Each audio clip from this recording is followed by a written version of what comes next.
Okay, so I was having some issues here with the with this thing going live. Anyway, okay, seems to be live now. Okay,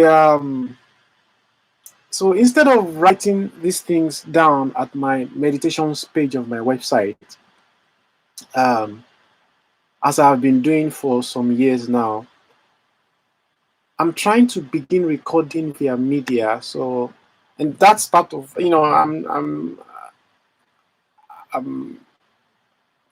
I'm not adept at recording, so I'm having issues sometimes. That is frustrating. Just now I was having some issues, earlier, before it came live. It just said it's going live, but it wasn't going live. I was like, what's going on with this thing? But anyway, so but I'm trying to put some of my thoughts into media instead of writing them down as I've been doing for years on at my meditations page. Um, so I'll be recording via media, and then posting the media at the meditations page of my website. So now I will continue now reading from my personal journal, and I'll be commenting as I go along. But first, I think what I'll do is I'll read through this personal journal of mine, which is a section, just a small portion, because I discovered from my last recordings that there's so much I want to cover, but it's not possible for me because I can only cover I only have like 35 minutes. I have to wrap it up within 35 minutes because my laptop it's heating up. So whatever I need to say, I need to narrow it down. So I copied from my personal journal just a portion, just a small portion. So what I'll do is I'll first read through my personal journal, and I mean the portion of my personal journal which I'll be speaking on. I'll first read through that portion, and then I'll go back and I'll then begin commenting as I read along. I'll comment. I may not be able to cover the whole thing in 35 minutes. So, but the portion of my journal which I picked out, I'll first read through it. At least that way it's on record somewhere, and then hopefully I'm able to cover the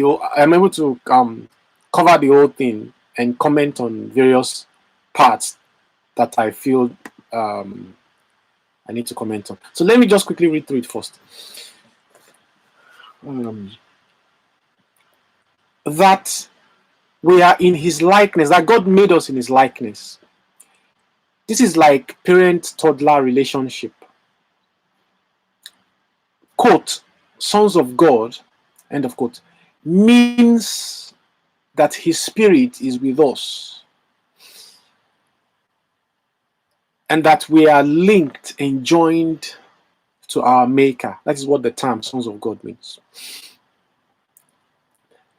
Sometime after humanity began falling into the lying consciousness of autonomy and vanity of pride,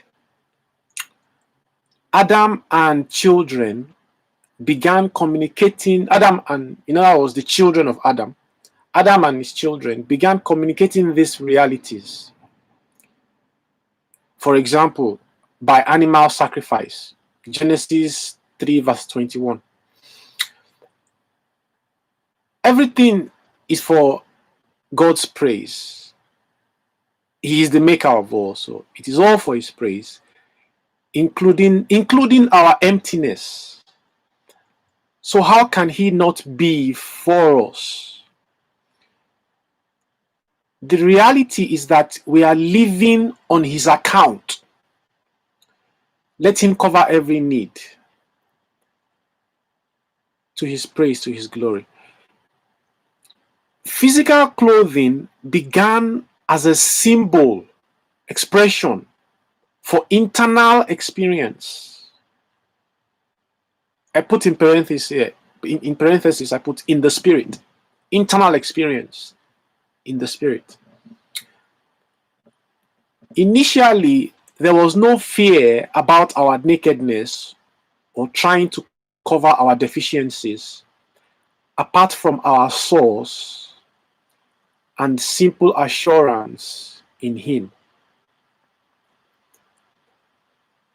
Back then, the fresh consciousness / realization of loving presence and its truths didn't require an earthly manifestation. Parenthesis, I put in parenthesis here. What I mean by earthly manifestation, angelic communication, as in Mount Sinai. There was no need for that in the very beginning.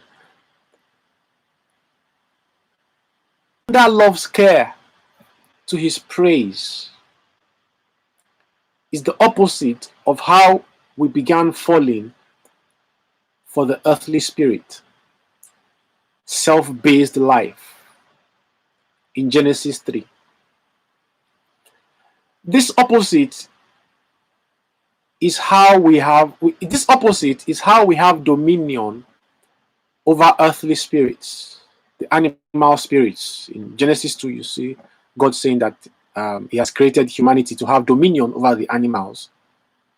So I'm saying here that this opposite, under love's care to His praise, is the opposite of how we began falling for the earthly spirit, self-based life in Genesis 3. This opposite is how we have dominion over earthly spirits, the insidious internals that affect us. The earthly spirits are the insidious internals that affect us. But there's a meaning to all of that in Genesis chapter 2. There's a meaning to all of that. And then you see in Genesis 3, it says a snake deceived humanity. There's a meaning to all of that. There's a lot of parables there. And I'm trying to give meaning. I'm trying to explain these things, shed light on these things. So let me continue reading this. This opposite is how we have dominion over earthly spirits, the insidious internals that affect us. Okay, those are the earthly spirits. When Moses, when he wrote his parables, fiction, fables, that God commanded Adam to be free to eat of all trees, but not of the knowledge of good and evil. Genesis chapter 2, verse 16 and 17. I ask here in my journal, I say this. How did the loving spirit communicate this in His children? How did the loving presence communicate this in His children? Within us, how did God communicate this? In pristine Eden, the Garden of Eden, the message was very clear. By experience, it was very clear. As every need was being met, to His praise and glory, whose tender mercies are upon all His works. Eden's humanity was supposed to be flowing and dwelling and flowing with that reality and that consciousness. The tree of life. Genesis chapter 2, verse 9. That was how they were created. They were created in that consciousness. And not to contradict it by viewing themselves as autonomy, all-knowing. Genesis chapter 3, verse 5. Because the source of life is a message, He is worshipped and served. I put served in quotes, served, quotation, served. By being. Okay, according to our spirit. That's how we, in the spirit, by being. Flowing with His realities. with his truths. This is deeper than observable works, which can be superficial. John chapter 4, verse 21 to verse 24. Okay. Good works and outward prayers without internals of under love's care to his praise, it equals zero. It's all zero. Satanic. That is what all of that is. Good works and outward prayers without internals of under love's care to his praise, it equals zero. Satanic. That is what I mean by zero. That is, in fact, that is exactly what the satanic spirit is. If we are not filled with the reality of life, that we are under love's care to his praise. Ephesians chapter 3 verses. Again, I'm going to go back and read through all this and then comment. I'll comment and explain all this as I later on. First I want to just first read through this portion of my journal, which I'm going to cover. Ephesians chapter 3 verses 8 to 11. Ephesians chapter 6 verses 19 to 20 talks about mysteries of the gospel. I'm going to talk about that as well. Luke chapter 18, Jesus talks about prayer there in Luke chapter 18. And then Isaiah chapter 60 verse 2. So later I'll comment on all these things. I'm going to go back and read through all this again and comment as I go along. I may not be able to cover everything because I only have like 30 minutes remaining. So speaking in tongues, rejoicing in the spirit, and groaning, quote, groanings too deep for words. This is from the book of Romans. Romans chapter 8 talks about, quote, groanings too deep for words, end of quote, can seem meaningless. Matthew 6 verse 7, NASB translation. But an observer or watchman could be wrong. Isaiah 62 verse 6 to 7, quote, never keep silent, you who remind. Well, I have ellipsis here, so Isaiah chapter 62 verse 6 to 7. I have the ellipsis sign here, so I'm not quoting everything. I'm just quoting a portion of it. Quote, ... never keep silent, you who remind the Lord, take no rest for yourselves, give him no rest, ellipsis ... end of quote. Now, what I just quoted here, it seems contrary to Matthew 6 verse 7 and 8, where Jesus says prayer is not heard by many words. Your Father knows your needs before your requests. Therefore, here is the point of Isaiah's idiomatic expression. We should keep looking to the Lord, flowing with him, who will be glorified in Jerusalem, which he planted and sustains for his glory. Patient expectation in the Lord actually means resting and rejoicing in him who has planted us here for his praise. Life is not in vain.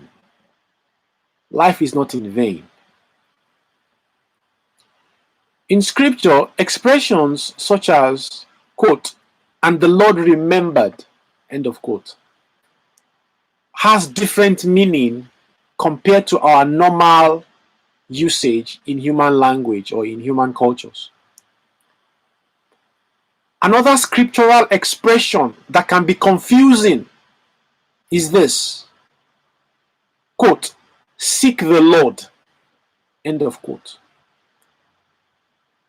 Something more simple. That quote, seek the Lord, is something more simple than our human understanding of how to quote, seek, end of quote, or search.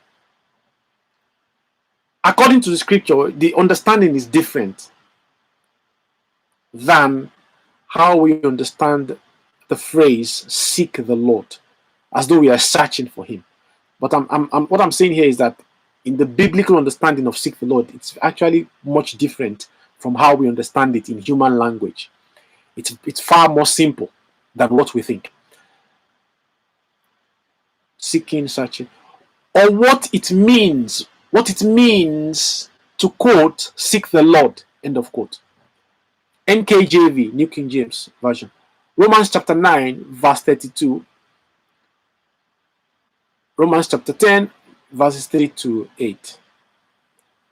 So later I'll go back and cover all of this later.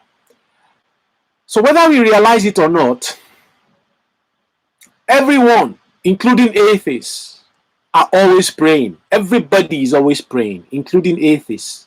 Okay, whether we realize it or not. Looking to something.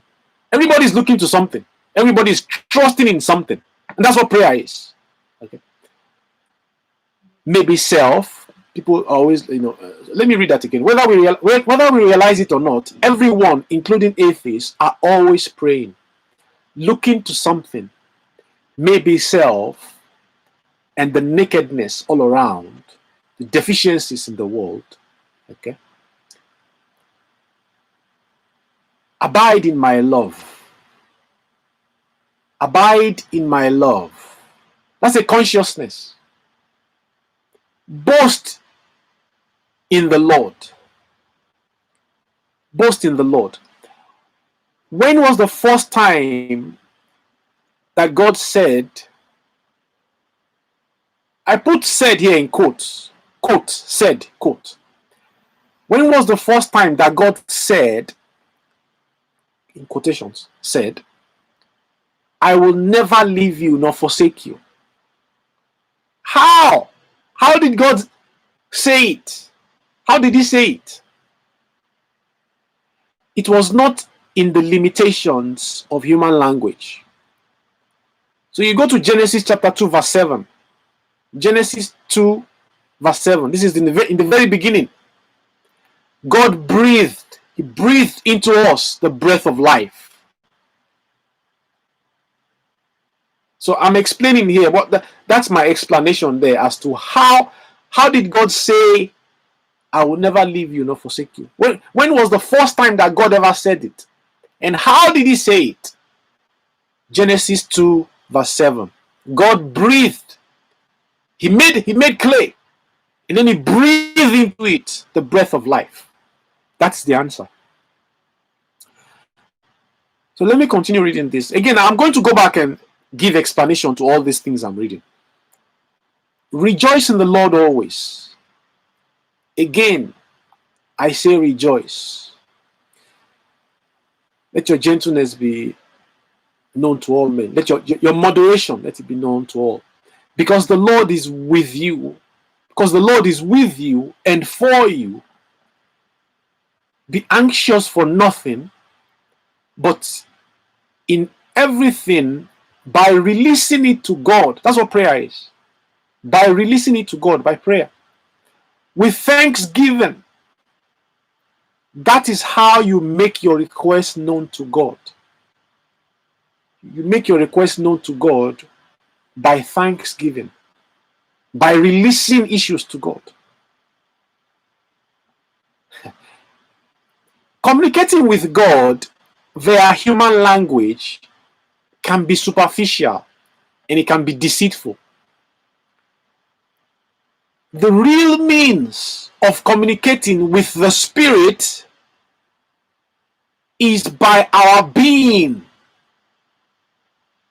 Because God is a spirit. God is a spirit. He's not a human being that you talk to with human language. Human language, you use human language to talk to God. That can be deceitful. But real prayer is with the it's from the inside. It's from the internal. We pray from the internal. I'm going to come back again later. I'll come back and explain all this later. There's a message of God concerning patient expectation,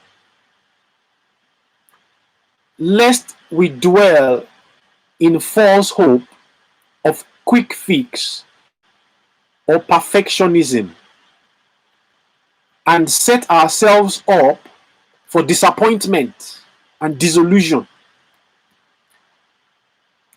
1 Peter chapter 1 verse 13 talks about this patient expectation, resting your assurance in the grace which is to come. 1 Peter chapter 1 verse 13. 1 Peter chapter 1 verse 13. Revelation chapter 3 verse 10 talks about patient endurance, patient expectation. Romans chapter 8 verse 23. A major part of God's dealings with us is to test us so we can eventually experience greater joys of continuing as his toddlers, as he eventually blesses and displays us for his glory. Genesis chapter 22, John chapter 6 verse 6, Matthew 15 verse 21 to 28. So now I just read everything. This is everything I like to cover in this recording. I have, oh my God, in this recording, I have, oh my God, this is 22 minutes already. I have like 10 more minutes. Okay. Well, that is everything I read now is what I like to cover. I don't know. I don't know how I'm going to be able to cover all of this within 10 minutes. But let me just go back and give explanation to the things I just read right now. Oh God. The reason why I have only 10 minutes remaining is because my laptop, it heats up. You know, I'm having problem with my laptop. It heats up, and the recording cannot go for too long. Otherwise, it will be the recording will be poor, and then I have to edit the whole thing out. So, okay, let me just go ahead and try to give some explanation to everything I just read. I will not be able to cover it. I was saying something about that many of these things I'm trying to explain are mysteries too deep for human beings. I said that in the previous videos. I need to explain what I mean, because somebody will say, oh, but doesn't this say in Ephesians that according to the New Testament, these mysteries have been written, they've been revealed. They've now been revealed to us. Somebody will tell me that. Somebody will say, they will start quoting from Ephesians chapter 3, and I'm going there now to read it. Ephesians chapter 3, this grace was given to me to preach to the Gentiles the unsearchable riches of Christ. Unsearchable riches of Christ, unfathomable riches of Christ, infinite riches of Christ. So that's what he's talking about there. He says that and to make plain to everyone,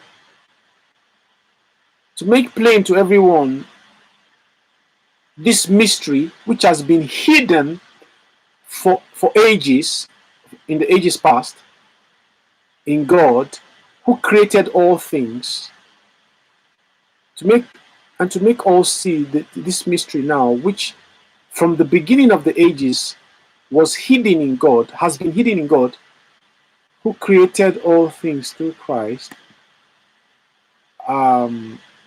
Verse 10,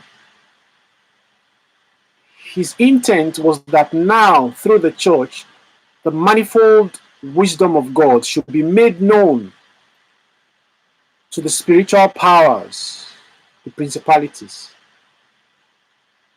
in the spirit realm, in the heavenly realms. To the intent, New King James, in the intent that now the manifold wisdom of God might be made known by the church to the principalities and powers in the heavenly realms, in the spirit realm.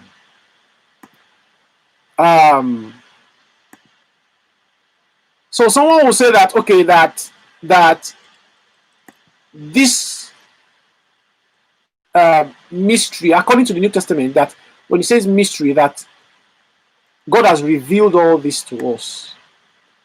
That God has revealed all of this to us. So why am I saying that, oh, this good news is too deep a mystery to explain? Because I said that in the previous videos, that I'm trying to explain things which are deep mysteries, and that they are mysteries, and that they can be difficult to explain. But I'm trying to clarify here that I know somebody will now say, oh, but according to the New Testament, that these mysteries have been revealed, they have been made known in the New Testament. That is true. But the way we are as human beings, we have a bent about us that always neglects God's truth.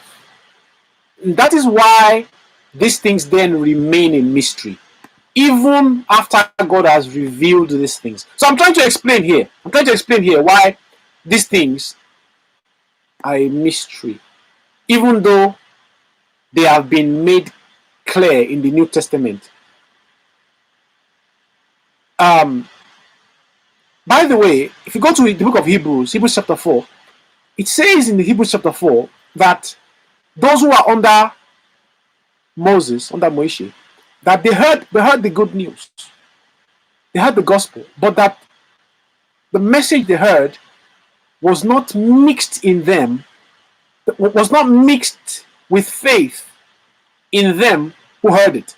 It says in Hebrews chapter 4 that those in under Moshe in the Old Testament, that they heard the good news, but that the good news which they heard did not profit them, not being mixed with faith in those who heard it. And it was giving us the warning in Hebrews chapter 4, New Testament. It was giving us a warning that, look, you don't want to be like that. You don't want to be like that. So it's possible for the good news to be declared, to be preached, to be made clear. And yet we have a bent about us as human beings that always perverts these things and turns into something else.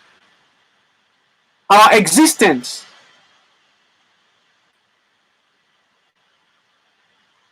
we pervert it. Our existence is to the glory of God. It is by the goodness of God. Yet we pervert this and we turn into another consciousness. Opposite of the consciousness in which God created us as. We do that all the time. Even though the message of God is always round about us. Marriage communicates this good news message as well.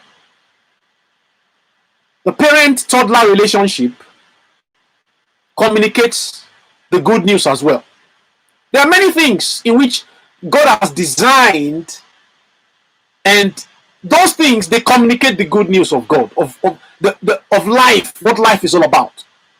But as human beings, we have an evil bent about us, to exalt ourselves and to think we are all that, rather than praise God from whom all blessings flow, the one that sustains us and that's upholding us, all to his praise and all to his glory.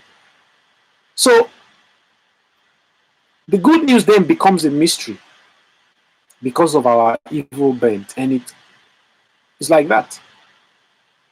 So under Moses, the good news was preached, but it turns into a mystery among human beings. Why? Because they neglect it.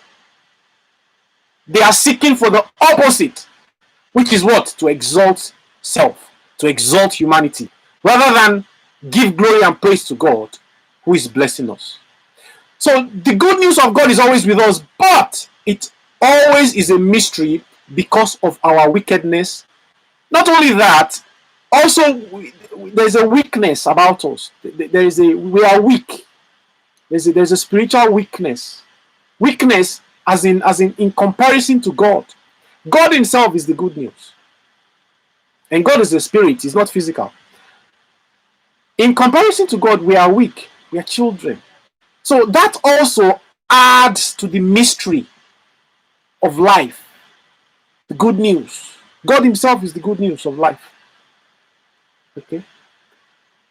So, but the fact that we are children in comparison to God spiritually, that also adds to this mystery. Okay, so it becomes a mystery. God becomes a mystery. And I explained earlier on about our bent, our sinful bent. That as well adds to the mystery and makes it even more a mystery. Even though God keeps on communicating it clearly to us.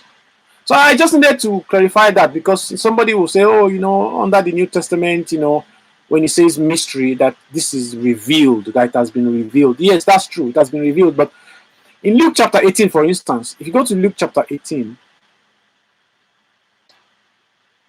actually, okay, I wanted to read Ephesians chapter 6, verses 19 and 20. It says in Ephesians chapter 6, verses 19 and 20. Let me quickly get to that. Also. Ephesians 6, verse 19. It says this, Paul said, pray for me that whenever I speak, that words may be given me so that I may confidently make known the mystery of the good news. Okay. Verse 20 says, for which I am an ambassador in chains, in prison, that I may declare this good news confidently as I ought to, as I ought to speak. So he was praying, he was asking them to keep him in prayers, that he will be able to have the ability to make known the mystery of the good news. You know what? I have to wrap up this video, because otherwise the recording will turn bad. You know what I'll do is I'll continue. Hopefully I have chance to continue in the next in the next recording to explain the things I read. I read a short portion of my journal, and I'm trying to give explanation to those things. Hopefully I have chance to make another video, and I'm going to wrap this thing up anytime soon, but let me just quickly wrap this up. So Paul was saying there that they should pray for him. So I'm trying to say that, and in the previous videos I made, I was talking about that I am seeking to be well grounded in these spiritual realities. That's what I mean. This thing is a mystery. The good news is a mystery, because apart from our sinful bent, we are weak compared to God. Spiritually, we are weak. So that also makes it a mystery. I just read Paul there, where Paul is talking about pray for me. That I have to explain And also, what is prayer? What is prayer? Prayer is a rejoicing in the Lord. That's what prayer is. At the core of what prayer is, we rejoice in Him that He will help us because that is His desire. That's what prayer is. There's a lot of confusion as to what prayer is. Um, you know, many times we think that prayer is like making requests or something. Yes, that's part of what prayer is, but it's more than making requests. It is trusting God that God is with us and He will help us, and it's a rejoicing in the Lord that God will be glorified among us because this is His desire. That's what all of life is all about. So it's a rejoicing in the Lord at the core of what prayer is. As we make requests of God, we trust in Him that God will somehow help us in this thing, and it will be to His praise and to His glory. In Luke 18, Jesus.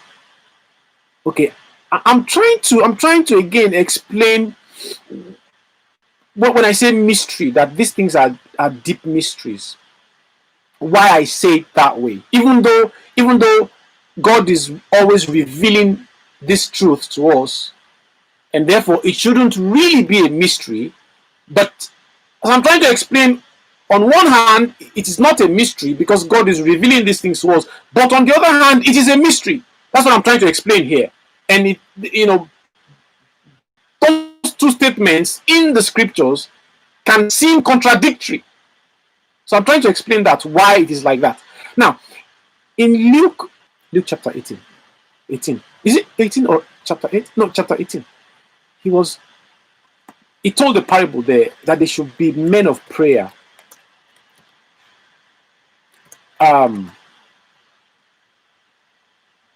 But when he told that parable, he now said in verse 4, he said, nevertheless, when the Son of Man comes, will He really find faith on the earth?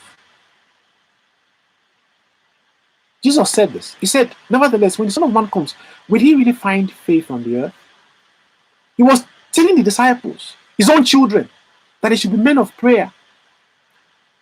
And then in verse 4, after He gave that parable, He now said at the end, He said, nevertheless, when the Son of Man comes, will He really find faith on the earth?